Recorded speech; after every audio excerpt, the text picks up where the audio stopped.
beloved Boss Mike Cervera.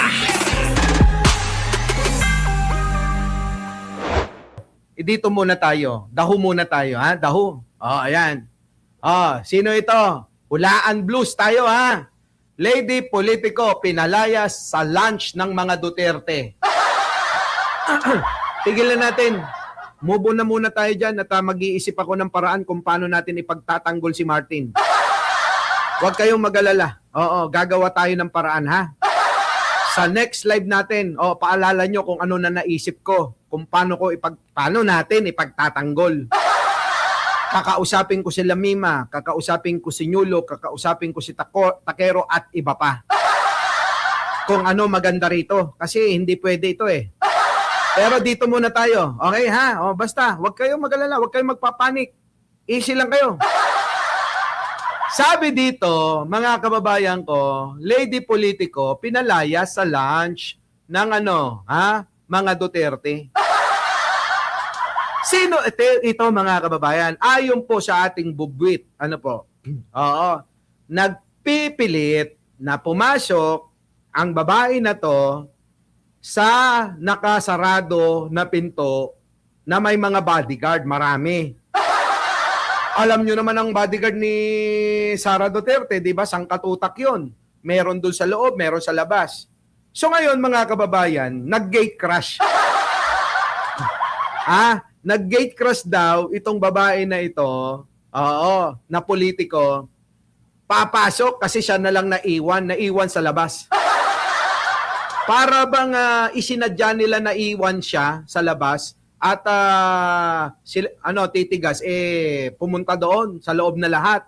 Nando doon na sila Vic Rodriguez, nando doon na yung mga Duterte, Sara Duterte, Pulong Duterte, si Topacio, at saka si Libiste, si Miao Miao, at marami pang iba. Yun na lang daw po, siya na lang ang naiwan sa labas. So ngayon, bakit nga naman naiwan itong girl lalo na politiko? So pumunta, dumiretso. Tapos, aakmang kakatok na lang, hinarang ng guard. Hinarang ng mga bodyguard, ma'am, sorry po. Ganyan. Para daw hindi na lang, ganito pala nangyari.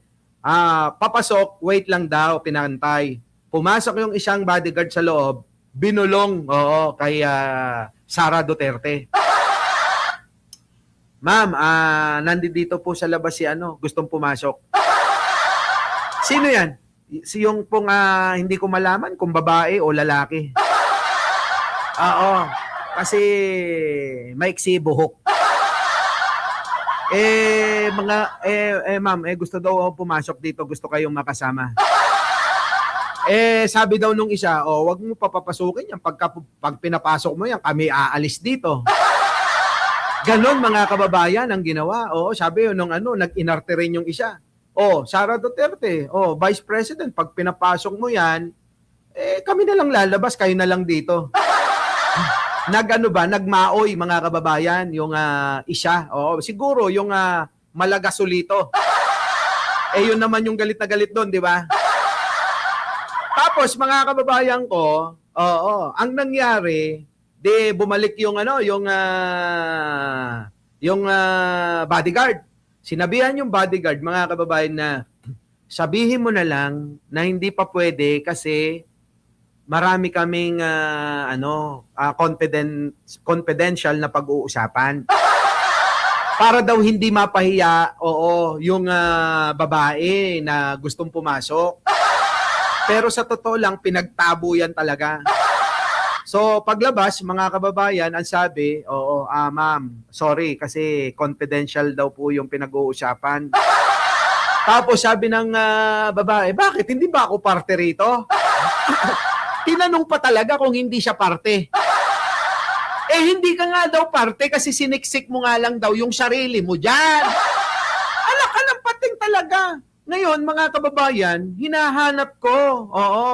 May picture, tingnan nyo mga kababayan ko, may picture, ayan. Ngayon, mga kababayan, zoom natin, sino yung mga nandyan? Sino ang wala ngayon? Eto si Vic Rodriguez, kitang-kita naman yun Yung anak ni Pulong, kita nyo naman, walang leeg ito. Si Meow Meow, si Libiste, yung baliw na baluga. At saka yung mga nando doon, hindi kilala.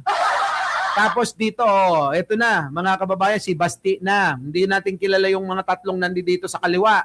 Si Basti, si Sara Duterte, si Gasolito, at saka itong si Duterte Party List, si Cardema.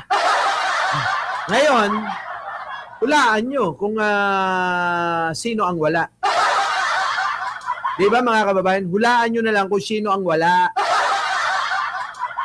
Grabe, no, mga kababayan, ano? Paano na ito? Paano na ito, mga kababayan ko? Alam nyo na ba? Siguro naman, alam nyo na kung sino, ano?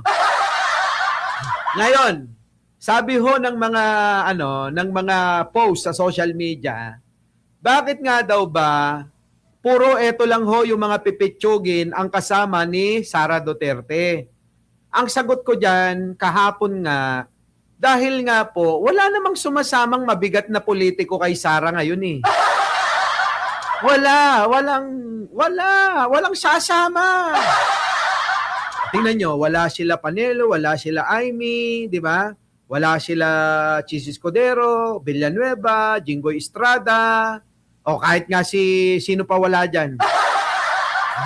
Wala si Bato, nagtatago, wala ang mga Bilyar, wala ang mga Cayetano. Ibig sabihin, wala lahat, mga kababayan ko. Puro pipitsugin lang yung mga kasakasama. Diba? Wala rin si Bangkay. Ngayon. So, parang lalong imbis na makadagdag daw ng puwersa yung babae na yon, ayon sa chismis. Mga kababayan, ayon sa chismis, kaya daw ho yun, hindi na pinapasok, imbis makatulong, makakabawas. Diba? Makakabawas. Ang hilito untalan. Galit na ba muna? Grabe, no, mga kababayan. Kayo, tanungin ko sa inyo. Ano ang pakiramdam, Maring Joji, Rowena Marsan, Rene Capones, Saldi Magbalon, Benji Bernardo, Noela Bucade. Ano ang pakiramdam ng ipagtabuyang ka samantalang nagngangawa-ngawa ka na diyan sa entablado?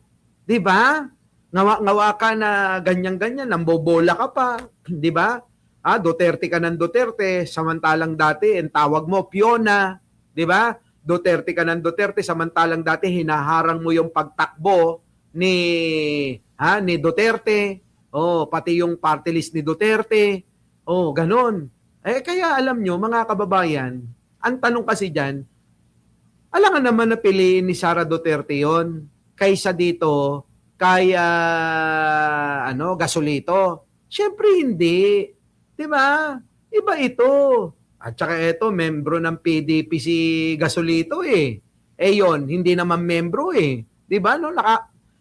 Napahiya daw, mga kababayan. Oo, pahiyang-pahiya daw.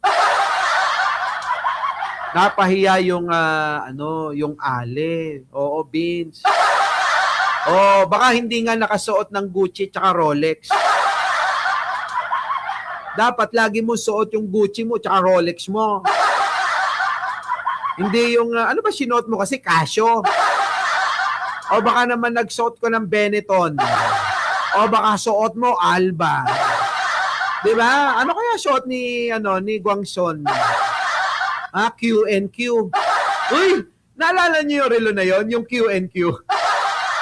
Di ba na, meron tayo ng relo nung araw, Q&Q. Di ba? Seiko. Maganda nga yung Seiko 5 eh. Maganda Seiko 5. Swatch. Citizen. Timex. Baka yun yung suot, hindi naka Rolex o kaya hindi naka Gucci. Maganda naman project yung Tissot. Maganda yan. Nasa gitna-gitna na yan. So, siguro, hinanap po, nasan yung yung Gucci mo, nasan yung Rolex mo? Yan, Alba, o, di ba, mga kababayan? So, sa madaling salita, umuwing luhaan. Umuwing luhaan, yung pong babae na politiko na hindi pinapasok dito po. Ngayon, ang tanong, kilala nyo na ba kung sino ang lady politiko na tinutukoy ko? Ano naman dyan, paki-comment naman. Our beloved Boss Mike Cervera.